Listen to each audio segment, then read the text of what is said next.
High! সেদিন আমরা চলে গেছিলাম নিউ টাউনের মিষ্টি হাবে। আমাদের বাড়ির এত কাছে জায়গাটা, অথচ আমাদের যাওয়াই হয় না।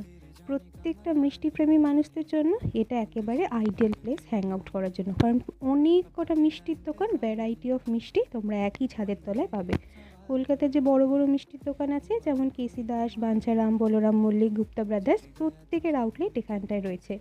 যদিও বাকিদের আউটলেট কলকাতার বিভিন্ন প্রান্তে ছড়িয়ে রয়েছে, কিন্তু আমরা ট্রাই করলাম চন্দননগরের সূর্যমোদকের মিষ্টি। কারণ আমাদের তো আর চন্দননগর যাওয়া হয় না, তো বাড়ির কাছে যদি পাই তো ক্ষতি কী। তো আমরা সূর্যমোদক থেকে নিয়েছিলাম শঙ্খ সন্দেশ, খুব ভালো খেতে ছিল। আর নলিনচন্দ্র দাস থেকে নিয়েছিলাম রসমালাই। আমার পার্সোনালি সূর্যমোদকের ছানা আর মিষ্টির কোয়ালিটি বেশি ভালো লেগেছিল।